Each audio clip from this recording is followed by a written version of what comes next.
혜주가 아파트에 도착한 것은 자정이 지나서였다. 아파트 공용 주차장에는 이미 차들이 꽉꽉 들어차 있었다. 주차할 곳을 찾기 위해 혜주는 2번이나 주차장을 돌았다. 결국 출입구에서 멀리 떨어진 외진 곳에 협소한 공간에 차를 끼워 넣듯 간신히 주차했다. 워낙 바짝 붙여놓은 탓에 나중에 옆에 차가 빠져나가지 못하는 건 아닌지 신경이 쓰였다. 어차피 내일 아침에도 일찍 나가야 하니 크게 걱정은 없었지만 그래도 혹시 차 주인이 새벽에 출근하는 사람이라면 문제였다. 차에서 내려 현관까지 걸어오면서 괜히 마음 한구석이 찜찜했다. 피곤한 하루였다. 어제도 브리핑 준비로 거의 밤을 새다시피 했고 오늘도 자정을 넘겨 퇴근했다. 몸은 지칠 대로 지쳤지만 기분은 나쁘지 않았다. 수술도 그렇고 브리핑도 그렇고 막 전문의를 딴 의사에게 주어지기 힘든 기회였으니까. 어제 낮 수술에 들어가기 위해 소독을 하고 있는 혜주에게 과장이 갑작스레 말을 던졌다. 이 수술 혜주 씨가 집도하도록 해요. 네? 제가요? 하지만 과장님께서 하시기로. 혜주 씨를 믿으니까 맡기는 거예요. 네. 혜주는 약간 쑥스러워하며 대답했지만 속내는 그렇지 않았다. 과장이 갑작스런 지시를 예상하고 있었던 건 아니었다. 대학병원에서 과장급에게 배당된 수술을 전문의가 대신 집도하는 일은 간간이 있지만 이처럼 큰 수술을 맡기는 것은 이례적이었다. 하지만 과장의 말이 떨어진 그 순간 혜주의 마음속에 떠오르는 것은 겸손 섞인 승낙이 아니라 자신감에 찬 쾌재였다. 얼마나 이런 순간을 기다렸던가. 어렵지만 성공하면 그만큼 실력을 인정받을 수 있는 수술이었다. 폐암 중기, 이미 왼쪽 폐의 절반이 암세포로 뒤덮여 있는 환자였다. 폐동맥까지 잠식해 들어간 암세포를 떼어내기 위해서는 동맥을 끊은 후 다시 이어야 하는 대수술이었다. 하지만 혜주는 자신이 있었다. 혜주의 상상 속에서 그리고 꿈 속에서 이런 류의 폐암 수술은 이미 수십 차례나 반복되었다. 때로는 맥박이 0으로 떨어져 버리기도 하고 때로는 수술이 성공적으로 끝난 후 환자가 벌떡 일어나 혜주를 쳐다보기도 했다. 혜주는 언제나 그 순간 꿈에서 깨어났다. 해서 꿈속 환자의 얼굴을 직접 본 적은 없었다. 꿈속 환자의 얼굴을 보지는 못해도 혜주는 그 환자의 정체를 알고 있었다. 혜주가 태어나기도 전에 폐암으로 돌아가신 흐릿한 흑백 사진으로밖에 만나보지 못한 아버지. 혜주는 꿈속에서 아버지를 수술하고 또 수술했다. 수술 내내 혜주는 자신감으로 가득 차 있었다. 과장조차 혜주의 과감하고 정밀한 손놀림에 놀라는 눈치였다. 혜주는 꿈속에서 하던 대로 기계적으로 손을 움직였다. 예과 시절 젊은 가정의학과 교수에게 들었던 말이 떠올랐다. 지금 이 나라에 가장 필요한 것은 슈바이처나 대단한 의학자가 아니라 염가의 의료 서비스를 제공해 줄 수 있는 잘 훈련된 엔지니어입니다. 교수의 말은 일반인이 쉽게 이용할 수 있는 영세 의원의 부족을 지적한 것이었지만 혜주는 이 말을 다른 식으로 받아들였다. 엔지니어. 혜주는 자신이 물컹한 기계의 부속을 만지는 정비공이라고 생각했다. 그리고 될 수만 있다면 F1 경기에 참가하는 전문 엔지니어가 되고 싶었다. 그런 특급 엔지니어가 되기 위한 수련 과정에서 몇몇 부서진 차들을 잘못 만져 영원히 못 쓰는 차가 될 수도 있겠지. 그러나 그 덕에 최고의 엔지니어가 탄생할 수 있다면 그런 작은 희생이 나쁜 것만은 아니다. 혜주의 무의식 속에는 그러한 생각이 자리 잡고 있었다. 그런 생각이 있기에 혜주는 언제나 과감할 수 있었고 남들보다 먼저 실수에서 많은 것을 배울 수 있었다. 4시간에 걸친 대수술은 완벽한 성공이었다. 안경에 김이 서릴 정도로 공을 들인 수술을 끝내고 혜주는 과장과 함께 수술실을 나섰다. 안절부절 결과를 기다리고 있는 환자 가족들이 눈에 들어왔다. 그들은 과장의 모습이 보이자 용수철처럼 의자에서 일어났다. 선생님, 어떻게 됐습니까? 수술은 성공적입니다. 물론 차후 경과는 지켜봐야겠지만 일단 이번 수술은 대성공이었습니다. 조산원이 아들입니다 하는 소식을 전하듯 과장은 미소를 머금고 그들에게 수술 경과를 전했다. 가족들 사이에서는 안도의 한숨이 흘렀고 부인인 듯 보이는 아주머니는 기어코 눈물을 흘렸다. 빠른 걸음으로 복도를 빠져나오는 과장과 해주의 뒤로 몇 번씩이나 감사의 인사가 울려 퍼졌다. 나의 성공이다. 과장이 뒤를 따라 걸으며 해주는 속으로 되새겼다. 이것으로 과장에게 실력은 확실히 인정받은 셈이었다. 이제 해주 앞에 남은 것은 국내 최고의 외과의로 명성을 쌓아가는 일뿐이었다. 현재 폐암 수술에 있어서는 국내 최고라 불리는 과장도 언젠가는 해주가 따라잡아야 할 목표였다. 내일 브리핑도 혜주씨가 준비하도록 해요. 네? 과장이 수술을 맡긴 것도 놀라운 일이었지만 이번 지시는 은근한 야망으로 가득 찬 해주로서도 전혀 기대하지 못한 말이었다. 브리핑을 해주가 맡는다면 이 수술이 공식적인 해주의 집도 기록이 된다는 말이었다. 경험뿐만 아니라 작게나마 명성을 쌓을 발판마저 마련되는 순간이었다. 과장님, 해주는 차마 감사하다는 말도 알겠다는 말도 못하고 그 자리에 서버렸다. 혜주씨 실력이 있어 보여서 이러는 거예요. 고마워할 것 없어요. 과장은 늘 그렇듯 제 할 말만 하고 먼저 걸어가 버렸다. 해주는 그 자리에 멍하게 서 있다가 한참이 지나서야 비로소 정신을 차리고는 기쁨의 탄성을 내질렀다. 지나가는 간호사가 이상하게 쳐다봤지만 어쩔 수 없었다. 해주는 한박 웃음을 띤 채 자신의 방으로 걸음을 옮겼다. 브리핑 준비도 만만치 않았다. 밤을 꼴딱 새다시피 하며 연습을 하고 또 했지만 여전히 긴장을 늦출 수 없었다. 분야의 전문가라는 사람이 죄다 모인 국내 최고의 대학의 부속병원이었다. 질문이 칼날처럼 날카로울 수밖에 없었다. 해주는 대학 시절 줄줄 외운 해부학 기본서까지 꺼내 다시 읽어가며 브리핑 준비를 했다.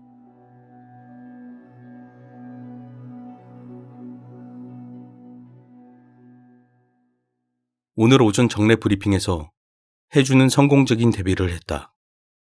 수술 내용에 대한 자신감도 있었지만 과장의 도움이 컸다. 과장은 시종일관 해주의 재능을 칭찬하며 브리핑 내내 우호적인 분위기를 주도해 나갔다. 막 전문의를 단 해주의 너무 이른 성공에 몇몇은 시기심 어린 눈초리도 보냈지만 과장의 절대적인 신임하에 해주는 처음부터 끝까지 막힘없이 브리핑을 해나갔다. 이상 브리핑을 마치겠습니다. 말이 떨어지기가 무섭게 과장이 먼저 박수를 쳤다. 브리핑룸 내의 외과의들이 따라서 박수를 치고 과장이 또 한 번 치아에 말을 했다. 수고 많았어요. 혜주씨. 역시 훌륭하군요.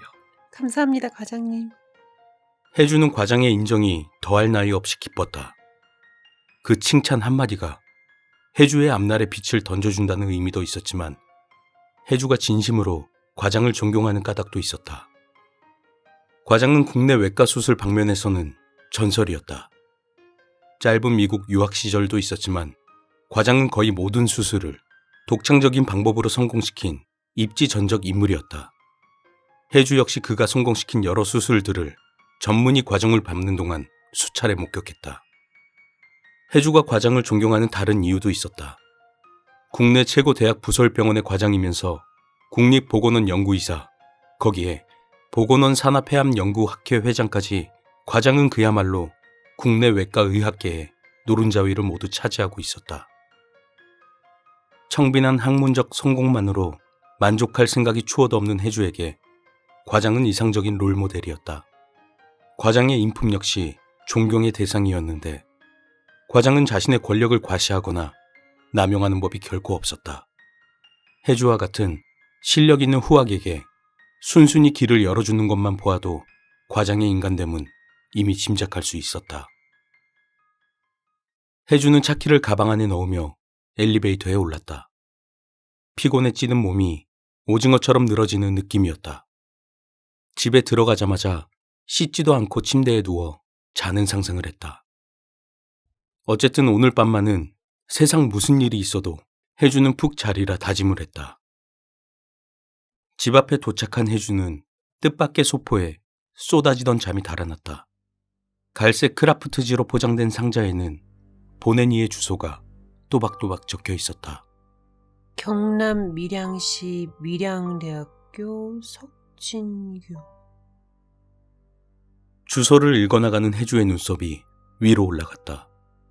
피로 때문에 축 처져 있던 입꼬리 역시 함께 올라갔다. 진규.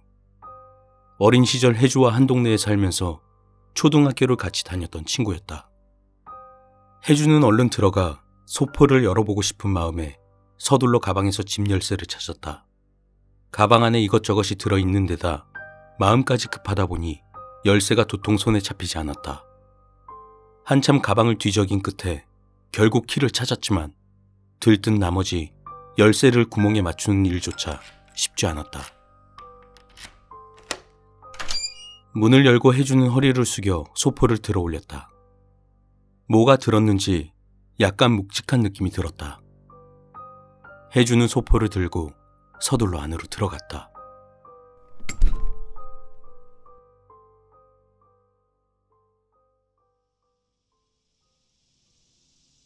(87년) 여름이었을까. 그해 여름, 연막에 휩싸여 있던 서울과는 멀리 떨어진 밀양이라는 작은 고장. 그곳에서 어린 혜주와 진규는 같은 학교를 다니고 있었다. 둘은 초등학교 4학년이었고 한 반의 반장과 부반장이었으며 성적으로는 전교 1, 2등을 다투는 사이였다. 혜주가 여자라는 이유로 부반장에, 반대의 이유로 진규는 반장에 낙점되었다. 시골 학교는 그랬다. 성적으로, 성별로 많은 것이 정해졌다. 혜주는 어린아이에도 그게 불만이었다. 진규와 친하게 지낼 마음이 들지 않았던 이유이기도 했다. 여름방학이 끝나고 2학기 반장과 부반장을 새로 선출하는 날, 혜주는 다시 부반장의 자리에 앉을 수밖에 없었다. 1학기 2번의 시험에서 2번 다 혜주가 진규를 이겼지만 담임 선생님은 한사코 사양하는 진규를 억지로 반장 자리에 다시 앉혔다. 역설적이지만 혜주는 그날을 계기로 진규와 친하게 지내기로 결심했다. 시골 초등학교에 어쩔 수 없는 한계에 대한 체념도 있었고 한편으로는 반장 자리에 욕심 없는 진규의 조용한 성격이 괜찮아 보이기도 했다. 2학기 중간고사 성적이 발표되던 날이었다. 자, 이번 중간고사 1등은 진규다. 평균 97.5. 반장이 체면을 차렸네. 자, 모두 박수. 아이들은 박수를 쳤고 진규는 늘 그렇듯 머리만 긁적였다. 혜주는 4학년 들어 처음으로 진규에게 전교 1등 자리를 내주었지만 별로 기분이 나쁘진 않았다. 그리고 혜주는 0.2점 차이로 이번엔 2등이구나. 그래도 우리 혜주에게도 모두 박수 쳐주자. 자, 박수! 아이들은 다시 한번 부러움 섞인 박수를 쳤다. 진규 역시 박수를 치며 혜주를 쳐다보았다. 혜주는 진규와 눈을 마주치며 소리 없이 입으로 축하해라고 신호를 보냈다. 진규는 혜주의 입모양을 읽었는지 고마워라고 답을 해왔다. 그날 오후 진규와 혜주는 늦게까지 학교에 남아 반 친구들의 받아쓰기 시험지를 채점하고 있었다. 시골 학교에서는 과중한 업무에 지친 선생님이 반에서 공부 잘하는 몇몇 아이들에게 받아쓰기 채점 같은 소소한 일거리를 맡기는 일이 다반사였다. 전교 1등과 2등이 한 반에서 반장과 부반장을 맡고 있으니 더욱 믿고 맡길만 했다. 낮부터 뛰어다니며 놀던 아이들은 다들 집으로 돌아갔는지 창 밖으로 보이는 운동장은 텅 비어 있었다. 사방은 고요했다. 혜주와 진규는 창가에 책상을 붙여놓고 마주 앉아 채점을 하고 있었다. 진규가 먼저 자기 몫에 채점을 다하고 붉은색 연필을 책상에 놓았다. 많이 남았니? 도와줄까? 전에도 이런 기회가 있었지만 진규와 혜주는 서로 거의 말을 하지 않았다. 워낙에 혜주가 차갑고 딱딱하게 굴었기 때문이었다. 1학기 때는 반의 남자 아이들과 여자 아이들 사이에 편이 갈라져 한번 크게 싸운 일도 있어서 그 분위기에 묻혀 서로 말을 주고받기도 어색했던 탓도 있었다. 여태까지는 누군가 먼저 채점을 끝내도 그냥 말없이 기다리기만 했다. 그날 아침 혜주가 보낸 우호적인 메시지가 둘 사이의 서먹함을 없애버렸을까? 진규가 먼저 말을 걸어왔다. 잠깐만. 혜주는 자신의 앞에 놓인 마지막 남은 시험지를 마저 채점했다. 나도 다 했다. 혜주와 진규는 색연필을 놓고 서로 마주보며 씩 웃었다. 아, 선생님 왜 안 오시지? 혜주는 뒷문을 돌아보며 말했다. 내가 가서 말씀드릴까? 그냥 기다리자. 좀 있으면 오시겠지. 그래, 그럼 그러자. 선생님을 기다리는 둘 사이에 다시 어색한 침묵이 흘렀다. 살짝 열린 창문 틈으로 가을 저녁의 선선한 바람이 불어들어왔다. 창가에 달린 흰 커튼이 붉은 노을과 바람을 품고 슬쩍 부풀어 올랐다. 혜주야, 넌 꿈이 뭐야? 꿈? 응. 커서 뭐가 될 거야? 나 의사. 왜? 암을 고치려고. 암? 응. 아버지께서 암으로 돌아가셨대. 그렇구나. 안 됐다. 난 아버지 얼굴도 못 봤어. 나 태어나기 전에 돌아가셨거든. 혜주는 빨간 색연필을 만지작거리며 아무렇지 않게 말했다. 그때 선생님이 문을 열고 들어왔다. 채점 다 했니? 네. 그럼 그냥 거기 놓고 가거라. 수고했어. 네. 그래. 선생님 좀 바빠서 그래. 미안하다. 다음에 선생님이 맛있는 거 사줄게. 네, 선생님. 안녕히 계세요. 혜주와 진규는 가방을 메고 교실을 빠져나왔다. 집으로 향하는 기나긴 뚝길을 반 넘게 걸어왔을 때 혜주는 진규에게 같은 질문을 했다. 진규야, 너는 꿈이 뭐야? 나? 나도 의사. 의사? 왜? 혜주, 너랑 같이 의사하면 좋을 것 같아서. 진규는 땅을 쳐다보며 들고 있던 신발 주머니를 괜히 크게 저었다. 혜주는 갑자기 진규가 마음에 쏙 들어버렸다. 그래. 우리 나중에 커서 같이 의사하자. 그래. 진규는 혜주의 말을 듣고 배시시 웃으며 말했다. 노을 지는 긴긴 뚝길을 걸어가던 두 꼬마의 모습. 이미 20여 년 전의 추억이었다. 그나마 그중 10년은 서로 연락이 끊긴 채 각자의 길을 달려왔다. 오늘 혜주의 문 앞에는 10년의 세월을 뛰어넘어 진규의 소포가 도착해 있었다. 혜주는 조심스럽게 가위로 소포의 포장을 잘랐다. 박스를 열자 안에는 편지가 들어있는 봉투 하나와 드링크제 한 통이 들어있었다. 혜주는 얼른 봉투를 뜯어보았다. 혜주에게. 안녕. 잘 지냈어? 이렇게 불쑥 소포를 보내서 많이 놀랐지? 서로 연락이 끊긴 지도 10년이 넘었구나. 잘 지내고 있는지 모르겠다. 의사가 되었다며? 네 소식 들었어. 난 여기 대학에서 연구를 하고 있어. 산학 협동으로 얼마 전에 드링크제 하나를 개발했는데 식약청 허가도 떨어졌고 이제 상품화하는 일만 남았어. 내가 연구하는 동충하초라는 건데 암 예방에 탁월한 효과가 입증되었어. 너한테 이 샘플을 보내주고 싶더라고. 네가 의사가 되어서 암을 고치겠다고 하던 말이 아직도 기억나. 나도 함께 하기로 했는데 결국 그러지 못했네. 하지만 난 나대로 새로운 접근법을 찾았어.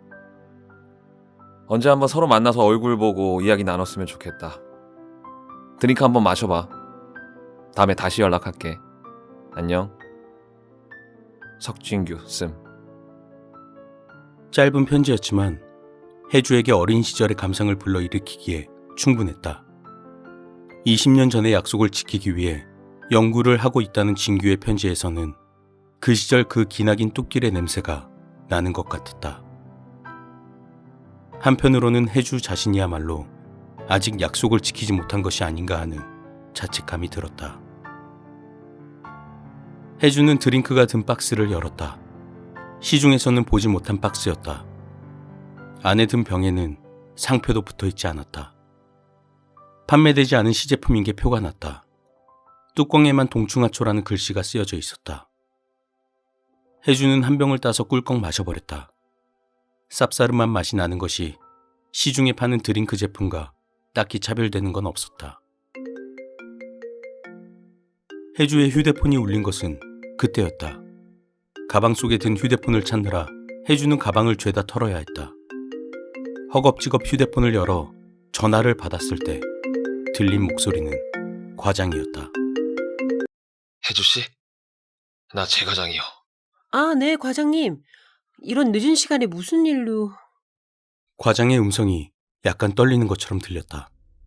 좀처럼 긴장하는 법이 없는 과장인데 과장의 목소리와 이런 늦은 시간에 전화를 한 것을 보면 굉장히 중요한 일이 틀림없었다. 급한 환자일까? 혜주씨, 지금 날 좀 도와줄 수 있겠소? 과장님, 무슨 일이시죠? 예, 전화로 말하기는 어려운 사안이요. 하지만 무척 중요해요. 꼭 혜주씨가 날 좀 도와주었으면 좋겠는데. 저야 과장님께서 부탁하신다면 언제든지 도와드려야죠. 지금 어디세요? 일단 병원으로 와주게. 네, 지금 제가 병원으로 갈게요. 고마워요, 혜주씨.